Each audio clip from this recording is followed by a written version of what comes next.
What is up, everyone? All right, today we've got The Rithmatist by Brandon Sanderson, and this was a collaboration video with David's book reviews. I've been watching David and his contents for like 6 months now, and he's been watching my videos, and since I had 45 subscribers. David's very cool. You should check him out. And we buddy read this together, and I just had so much fun with that.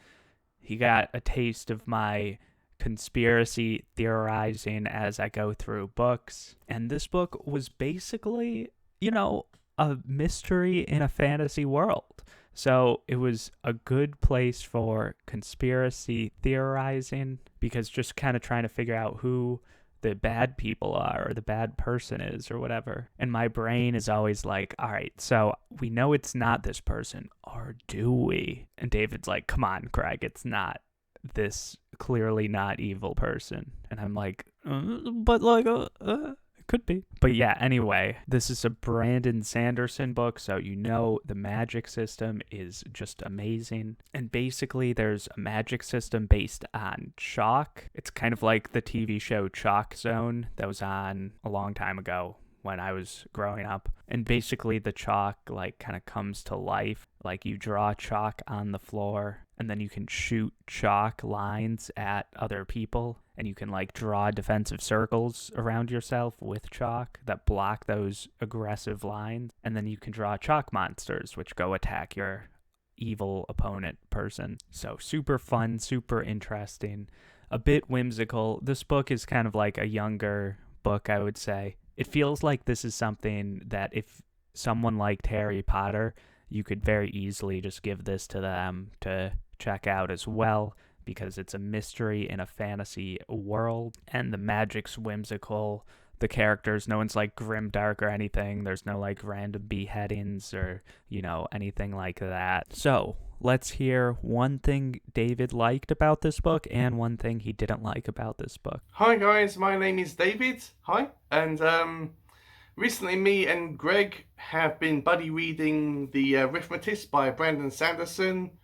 And today I'm going to be telling you one thing that I liked about this novel and one thing that I disliked about this novel. So one of the things I liked about this novel is one of the professors, or one of the main professors, called Professor Fitch. He is incredibly timid and unsure about himself and about his subject, although he is very knowledgeable about the Rithmatist's world and all the different techniques and defenses and battles and attacks that a student can actually perform. And I like it how he opens up at the end and pretty much becomes a badass and stands up for what he believes in and sticks up for his students. And one of the things I disliked about this book is the concept of this tower in the middle of this world that these Rithmatists are protecting. It's not really explained about what this tower is, or what's inside it, or where it came from, or what exactly it is. It is discussed very briefly in the book about how it kind of moves mysteriously around the island that it's currently on. But again, it's not really explained.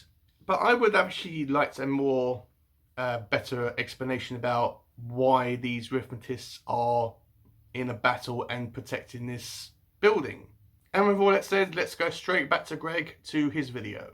Those were some good points by David. I really do like the characters in this book as well. And I agree that the tower is not really explained very well, and we don't really know what's going on with it. And right now, this is the only book in this series, but you could tell that when Sanderson wrote this, he had plans for more books in the series. I don't know if he still has plans for more book, but it doesn't seem to be his priority to make sequels for this. But hopefully, if we do get a sequel one day, hopefully some of the tower and the evil stuff and what's going on in the world gets more fleshed out, because I definitely am not clear on what is going on in this world exactly. But I feel like I'm clear enough overall to still enjoy the book, certainly. So what are my other thoughts? Well, this is a school setting. I've been reading a decent amount of school settings lately.